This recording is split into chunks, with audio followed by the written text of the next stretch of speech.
உலகத்தோட பெரும்பான்மையான மக்களால பின்பற்றக்கூடிய கிறிஸ்தவ மதத்துல இயேசுவுக்கு அடுத்தபடியா முக்கியமான ஒருத்தரா பார்க்கப்படுறவங்க தான் மதர் மேரி. பல கோடி மக்களால பின்பற்றக்கூடிய ஒருத்தராகவும் அதே மாதிரி பைபிள்லயும் மதர் மேரிய பத்தி சொல்லப்பட்டிருக்குன்னு எல்லாருக்கும் தெரியும்.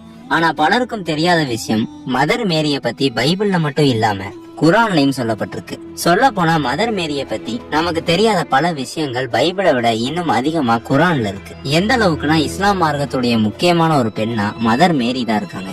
அது மட்டும் இல்லாம ஒட்டுமொத்த இஸ்லாமிய பெண்களுடைய ரோல் மாடலாகவும் இயேசுடைய தாயாரான மேரின்னு சொல்லக்கூடிய மரியம் அவர்கள் தான் இருக்காங்க. குரான்ல மதர் மேரிய பத்தி என்னெல்லாம் விஷயங்கள் சொல்லப்பட்டிருக்கு, உண்மையிலே இயேசுடைய தாயாரான மதர் மேரி யாரு, எப்படி குரான்ல இந்த அளவுக்கு போற்றப்படக்கூடிய ஒரு பெண்ணா மாறினாங்க, இப்படி எல்லா சுவாரஸ்யமான விஷயங்களையும் இன்னைக்கு நம்ம பார்க்கலாம்.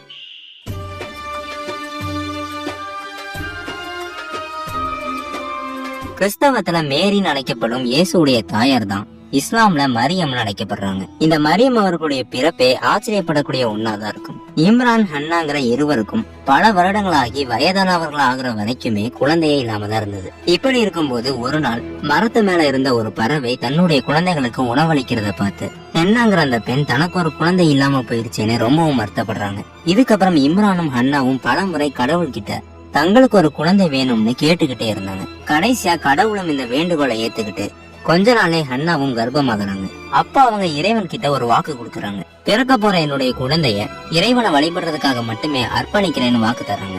குழந்தை பிறக்கிறதுக்கு கொஞ்ச நாட்களுக்கு முன்னாடியே அந்த குழந்தையுடைய தந்தையான இம்ரான் இறந்து போகிறாரு. அதுக்கப்புறம் தான் அந்த குழந்தை பிறக்குது. அந்த குழந்தை தான் மேரின்னு சொல்லப்படும் மரியம் அலைஹிஸ்ஸலாம்.